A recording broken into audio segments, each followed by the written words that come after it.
नारायण नमस्कृत्य नरं चैव नरोत्तमं देवीं सरस्वतीं व्यासं ततो जयमुदीरयेत् मूकं करोति वाचालं पङ्गुं लङ्घयते गिरिं यत्कृपातमहं वन्दे परमानन्दमाधवं निगमं कल्पोत्तरगलितं फलं सुखमुखादमृतद्रवसंयुतं पिबत भागवतं रसमाणो मुहुरहो रसिका भुवि भावुकाः कस्तूरी तिलकं ललाटपटले वक्षस्थले कौस्तुभं नासाग्रे वरमौक्तिकं करतले वेणुकरे कङ्कणं सर्वाङ्गे हरिचन्दनं सुललितं कण्ठे च मुक्तावळी गोपस्त्री परिवेष्टितो विजयते श्रीगोपालचूडामणि नीलाद्रिनाथं जगतामधीशं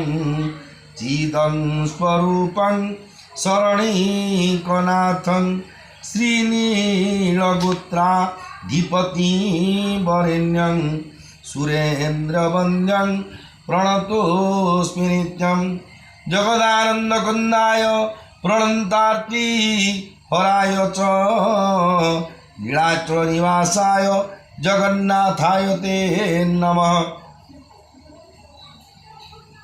मोर प्रिय भाई भौणी मैंने श्रीक्षेत्र धामरू आपण मैंने अति बड़ी जगन्नाथ दास द्वारा रचित श्रीमद्भागवत महापुराणर दशम स्कंध द्वारकालीलार चतुसप्ततितम अध्याय श्रवण करवा हूँ जहाँकि त्रिसप्ततितम अध्याय 73 अध्याय चरित्र थिला प्रभु रामचंद्र विक्रम प्रताप ऐश्वर्य विभूति जहाँ थिला वर्णना करते जमुना जलटा टाणी बांकड़ा बांकी बुले देते आज्ञा फिंगी देवा जमुना माने हस्तिनापुर बांक क्षमा करी जमुना जल को आकर्षण करते आउ थे जी आज्ञा हस्तिनापुर आज्ञा टेकी देते पूर्वर शुणी धन रे बांकड़ा हो जाता माने वक्र अवस्था अच्छी अद्यावधि हस्तिना नामटा ये भगवान रामकर महिमा ताले आसतु श्रवण करवा दिनकर घटना।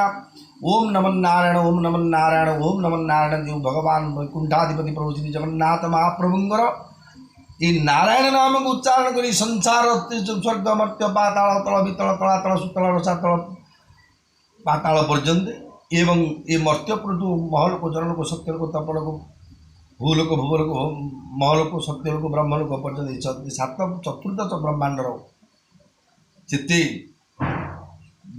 जोठे भी जे बंचार समस्या सृष्टि करती माने प्राणी जगत बंचार जी असुविधा सृष्टि करती समाज तार समाधान करने दायित्व अच्छी भगवान देवर्षि नारदंगर से दिने नारदंग मन में सन्देह आसला जे भगवान तो 16 सहस्र गोपी रमणी धर्मपत्नी सी केते कुआपुर को जाऊँ सी भावे कहीं मन शुला मम माया दूरत्या भगवान कृष्णस्तु भगवान स्वयं ये भावना जो उड़ीगला से भावे कहीं भगवान जी 1000 कोटी कोटी जीवात्मा आत्मा रूप कोटी कोटी रूम रे निजे स्वामी रूप स्त्री पाखे नथे ये आश्चर्य हबार कौन कितु भगवान लीला कौन थी आसतु ताले मुझे पढ़ी कहीदी कि प्रकृत कथा आप शुणिले ही अनुभव करेंगे जापर प्रति मंदिरे नारींकर जेने बिलसे मायाधर देखिन आश्चर्य नारद चौस्तरी रे संवाद श्री शुकवाच ये बेह शुण नरनाथ कृष्ण चरित भागवत रण नारका सुरमारी कृष्ण आनिले जेते नारी 16 सहस्र 100 गृहे निवेशी एकमत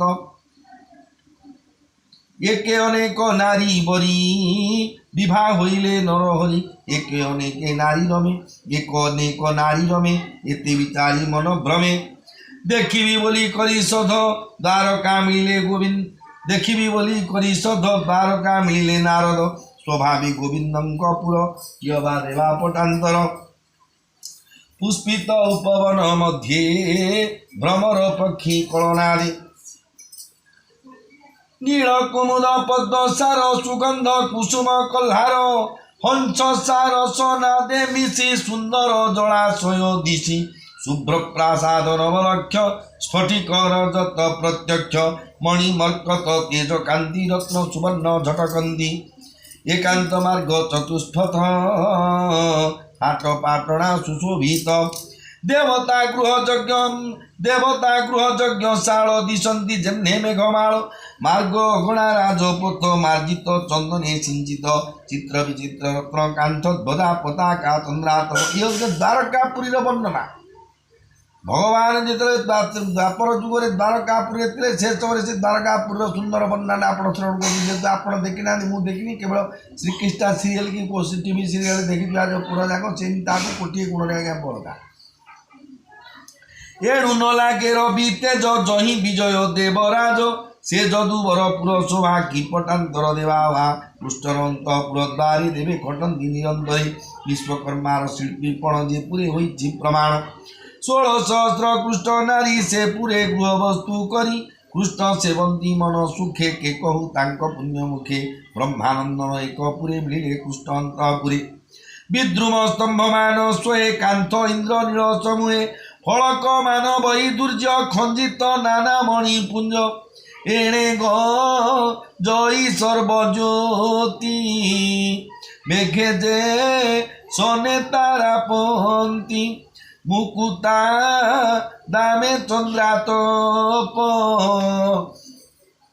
जे विश्व कर्मार शिलीप आसन पर्यंक सहित आसन पर्यंक सहित निर्मित करिवर दंते खंजित पद्मरागपंथी देखते मन से हरंती कृष्ण कामिनीकर पासे सेविका सेवंती हरसे ताहांक कंठे रत्नमणि रवि किरण प्राय दाणी विविध वस्त्र परिधान रूप वयस सुघटन बलय करे विभूषण पादे नूपुर ऋण झुण मणिकुंडल सोहे कर्णे कृष्ण कामिनी अवधाने जलंती रत्न दीपवंती गृह अंधकार खंडंती चित्र जगती शिखे थाई गुरु धूप धूम चाहि जलद प्राय मणिमने नाचंती नीलकंठ गणे हेमंतपुरे कृष्ण नारी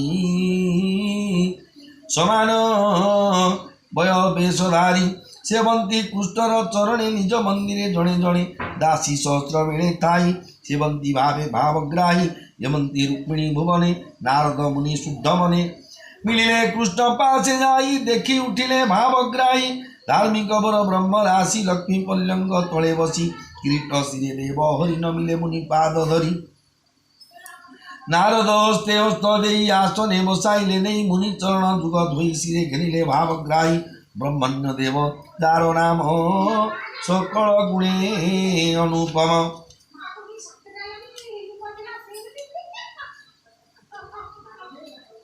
जार चरण उदक हरई तीर्थर पादक जार चरण उदक हरई तीर्थर पातक पुराण पुरुष जे हरि बोलंती मुनि पाद धरी हसी बोलंती महाबाहु निज आज्ञा मते हेउ नारद कृष्ण मुख चाहि बोलंती सिरे कर देई भोनाथ सुण नारायण अखिल ब्रह्मांड कारण सकल जने तोर प्रीति सकल जने तोर प्रीति खल दंडने वक्रगति साधु को निस्तारिवा अर्थे तो अवतार ये जगते क्षिति रक्षणे चक्रधर तोर जेते अवतार निगमे तोर जस गाई भले जान इहा मुहि देखिली तो चरण जुग जहु जन्म अपवर्ग अगाध बोध ब्रह्मादि जा चिंतन्ति सदा हृदि संसार कूप मध्य बुड़ी जंतु हे माया जड़े पड़ी ताहाकु तरिबा निशुणी तो पाद पद्म चक्र पाणी से पाद ध्याई ए जगते मुझे बुलई अविरति से पाद चिंता मोर हृदय निरते थाउ अप्रमादे तोते हईली देखी मुहि एमंते सिरे कर देई नारद गले स्नेह भरे पुणी मिले अन्यपुरे कृष्णंक माया जोग मत बुझिबा अर्थे ब्रह्मासुत सत्य भामार पुरे जाई मिलिले बीणा वाद्य बाई उद्धव संगे जदुपति पशा खेल दृढ़मती प्रिया सहित दामोदर देखिले ब्रह्मांक कुमार नारद आगमन देखी गोविंद आसन उपेक्षी प्रिया सहित नरहरि उद्धव करे कर धरी पूजिले नारद चरण विप्र भगत नारायण आसन आदि उपचारे गृहस्थ आश्रम विभारे पूजी कपाले जोड़ी कर पुछंती प्रभु दामोदर किणे आगमन तुम्भर पवित्र कलमुर पुर तुम्भे सकल गुणे पूर्ण स्वभावे मोहि क्षुद्रजन यवा करी सेवा विचारी मते आज्ञा देवा कह कि अर्थे आगमन पवित्र करमुर जन्म सुफल हेउ आज्ञा बही बोलंती प्रभु भावग्राही ଶୁଣି ନାରଦ ମହାମୁନି କିଛି ନ ବୋଲି ହେଲେ ତୁନି। ତକ୍ଷଣେ ଉଠି ବ୍ରହ୍ମାଚ୍ୟୁତ ଅନ୍ୟ ଭୁବନେ ଉପଗତ। ତହିଁ ଦେଖିଲେ ନରହରି ବାଳକ କୋଳେଛନ୍ତି ଧରି। ଶିଶୁ ଲାଳନୀ ଭଗବାନ ଦେଖି ନାରଦ ଆଗମନ। ସଭ୍ରମେ ପ୍ରଭୁ ଦେବ ରାଜା ପୂର୍ବର ପ୍ରାୟ କଲେ ପୂଜା। ନାରଦ ମୁନି ସୁଖ ଭରେ ପୁଣି ମିଳିଲେ ଅନ୍ୟପୁରେ। ତହିଁ ଦେଖିଲେ ଭଗବାନ ସ୍ନାନ ଅର୍ଥେ ଆଗମନ। ପୁଣି ମିଳିଲେ ଅନ୍ୟପୁରେ କୃଷ୍ଣ ଅଛନ୍ତି ଯଜ୍ଞ ଘରେ। ଅଗ୍ନି ପୂଜନ ପଞ୍ଚମଖେ ବ୍ରହ୍ମାନନ୍ଦନ ଦେଖି ସୁଖେ। ଅନ୍ୟ ଭୁବନେ ପୁଣି ମିଳି ଦେଖନ୍ତି ପ୍ରଭୁ ବନମାଳୀ। ବିପ୍ରେ ଭୁଞ୍ଜାଇ ମିଷ୍ଟନ ଶେଷେ ଭୁଞ୍ଜନ୍ତି ତୋଷମନ। তক্ষণে অন্যপুরে পশি কৃষ্ণ দেখিলে ব্রহ্মর। তক্ষণে অন্যপুরে পশি কৃষ্ণ দেখিলে ব্রহ্ম রাশি। গোবিন্দ সন্ধ্যা উপাসনে গায়ত্রী জপন্তি মৌনে। খড়গ চর্ম ধরি করে স্বর সাধন্তি কেউপুরে। আরোহী রথ স্বগজে নানা ভুবনে নানা সজে। এমন্ত দেখি ব্রহ্ম রুচি পুଣି ଅନ୍ୟପୁରେ আসি। তই দেখিলে ভগবান পল্যঙ্ক উপরে শয়ন। স্তুতি করন্তি বন্দী জনে দেখি চলিলে তু সমনে। দেখন্তি ଅନ୍ୟপুরে যাই উদ্ধব নিজ দেব যাই।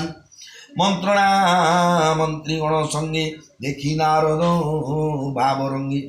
মন্ত্রণা মন্ত্রীগণ সঙ্গে দেখি নারদ ভাবরঙ্গে। পুଣି মিলিলে ଅନ୍ୟପୁরে দেখন্তি জলর ভিতরে 12 যুবতীগণ সঙ্গে। জলে খেলন্তি নানা রঙ্গে। পুଣି মিলিলে ଅନ୍ୟ স্থানে গোবিন্দ বসি তু সমনে। গুরুঙ্গু করি অলঙ্কার প্রসন্নে কমলাঙ্কবর। উত্তম বিপ্রে গুরুদান করন্তি প্রভু ভগবান। উত্তম বিপ্রে গরুদান করন্তি প্রভু ভগবান। তক্ষণে ব্রহ্মাঙ্ক কুমার পুଣି মিলিলে ଅନ୍ୟପୁର। তই দেখিলে নারায়ণ মঙ্গল পুরাণ শ্রবণ। কেবল ঠারে হাস্য মুখ অসি চাঁদি প্রিয়া মুখ। কেবল পুরে চিন্তি ধর্ম কেবল পুরে অর্থ কাম। ধ্যান সমাধি অন্য স্থানে ব্রহ্ম চিন্তন্তি স্থির মনে। কেবল ঠারে গুরু পূজা সকাম ভোগে পরিচর্যা। কেবল স্থানে যদুপতি সন্ধি বিগ্রহ রাজনীতি। চিন্তিত রাম অনুমতে যেবা ভক্তজন হিতে। কেবল পুরে নরহরি দুহিতা অলঙ্কার করি। শ্বশুর ভুবনে প্রেষন্তি পুত্রর পত্নীকি অଣାନ୍ତି। ଅନ୍ୟ ভুবনে নন্দ বাଳ পুত্র দুহিତାଙ୍କ ମଙ୍ଗଳ। বিচারি କରନ୍ତି ଉତ୍ସବ ଦେଖେ ନାରଦ ନାନା ଭାବ। ଅଦ୍ଭୁତ କର୍ମ ନର ଲୋକେ ଅନ୍ୟ ଭୁବନେ ମିଳି ସୁଖେ। ତହିଁ ଦେଖିଲେ ନାରାୟଣ ଯଜ୍ଞେ ପୂଜନ୍ତି ଦେବଗଣ। କେବଳ ପୁରେ ଜଳଦାନ କୂପତଳାଗ ଅବଦାନ। কেবল পুরে জলদান কূপতড়াকে অবধান। মণ্ডপ দেবতা মন্দিরে ধর্ম গৃহস্থ ব্যবহারে। পুଣି দেখন্তি ଅନ୍ୟପୁରେ কৃষ্ণ মৃগয়া অনুসারে। আরোহী অশ্ব সৈন্ধব বনে মারন্তি নানা জীব। পবিত্র পশু করিহত নিজ ভুবনে উপগত। এমন্তে পত্নী পুরন্তে মধ্যে বুলন্তি ব্রহ্মাচ্যুতে। পুণ দেখিলে ভগবান কপট মায়া রূপে ছন্ন। বুলন্তি নারীঙ্ক ভুবনে স্ত্রী চরিত্র অবধানে। দেখি নারদ মহারুষি কৃষ্ণ বদন চাহি হসি। মনুষ্য লীলাবতার ভোনাথ দেখিলি তোহর। যোগেশ্বরঙ্কু অগোচর ভোনাথ মহিমা তোহর। যোগ ঈশ্বর তু যুগতে তো পাদ পদ্ম সেবার্থে। তোহর যশ এ জগতে মু তাহা গাইন নিরতে। যে যশ অখিল পাবনি গাই বুলিবি দেহ ঘেনি। শ্রী ভগবান বাচ শুণ নারদ সাধু কথা মুহি। যে ধর্মর বকতা কর্তা অনুমোদিতা মুহি। স্বধর্ম জগতে করহি। দেবর্ষি নারদଙ୍କୁ ভগবান কହୁଛନ୍ତି କ'ଣ ଯେ ମୁହିଁ ଯେ ଧର୍ମର ବକତା। ଏ ସଂସାରରେ ଧର୍ମ ବୋଲିଆ କଥା କ'ଣ ଯେଉଁ କରୁଛେ ନାଇଁ ତାକୁ ସେ ବାମୁଣକୁ ଧର୍ମ କର୍ମ କିଛି ଜଣା ନାହିଁ। କିଏ ଧର୍ମ କର୍ମ ଶିଖେଇଛି କାହାକୁ ନା ଭଗବାନ ଶିଖେଇଛନ୍ତି। ଦେବର୍ଷି ନାରଦ କହୁଛନ୍ତି କ'ଣ ଭଗବାନ କହୁଛନ୍ତି ଶୁଣ ନାରଦ ସାଧୁ କଥା ମୁହିଁ ଯେ ଧର୍ମର ବକତା କର୍ତ୍ତା ଅନୁମୋଦିତା ମୁହିଁ ସ୍ୱଧର୍ମ ଜଗତେ କରହି। କର୍ତ୍ତା ହେଉଛି ମୁଁ ଅନୁମୋଦନ ରେକମେଣ୍ଡେସନ୍ କରୁଛି ମୁଁ ମଧ୍ୟ। ଏବଂ ସ୍ୱଧର୍ମ ଜଗତେ କରହି ସ୍ୱର୍ଥ ନିଜର ଧର୍ମକୁ ଜଗତରେ ମୁଁ ସ୍ଥାପନା କରେ। ଧର୍ମ ରକ୍ଷଣେ ମୁଁ ଜଗତେ ଶରୀର ଧରେ ନାନା ମତେ। ବୁଲଇ ହୋଇ ରୂପ ଭେଦ ମନେ ନ କର ପୁତ୍ର ଖେଦ। ଶ୍ରୀ ଶୁକବାଚ ଏମନ୍ତ ଗୃହାଶ୍ରମ ଧର୍ମ ଗୋବିନ୍ଦ କଲେ ଯେତେ କର୍ମ। ଏକ ସ୍ୱରୂପେ ନରହରି ସର୍ବକାମିନୀ ପୁରେ ପୁରୀ। ଅନନ୍ତ যোগ মায়া রাশি দেখি সানন্দ দেব ঋষি। আনন্দে পাই কৌতুক বিস্ময় সুজ্ঞানী বিবেক। কৃষ্ণঙ্ক গৃহমেধি কর্ম जे नित्य धर्म अर्थ काम देखी चकित भाव वही तक्षणे कृष्ण आज्ञा पाई कृष्ण हित मनेश्वरी बोले नारद ब्रह्मचारी ये मंत मनुष्यर कर्म जे नित्य काम अर्थ धर्म ये अनुपथे देह वही संसार वही ते भावग्राही 16 सहस्र नारी मध्य रमिले नाना अनुबंधे सृष्टि पालन संधारण ते हरि परम कारण अद्भुत कर्म कले जेते गृहस्थ आश्रम औकते जे यहाँ शुणी भाव बहे जगत जन मध्य कहे कृष्ण चरणे भक्ति भाग कृष्ण चरणे भक्ति भाव से प्राणी लभे अपवर्ग कहती जगन्नाथ दास कृष्ण महिमा सुधारस गोविंद माया जोगवाणी शुणी सानंद रूपमणि इति श्रीमद्भागवते महापुराणे पारमहंस्यां संहितायां दशमस्कन्धे नारद कृष्ण माया दर्शन नाम चतुस्सप्ततितमोऽध्यायः हिमस्याप्रणभङ्गमुनिरपि मतिभ्रमं यदि शुद्धं अशुद्धं वा मम दोषन विद्यते नमो ब्रह्मण्यदेवाय भूब्राह्मणहिताय च जगद्धिताय कृष्णाय गोविन्दाय नमो नमः।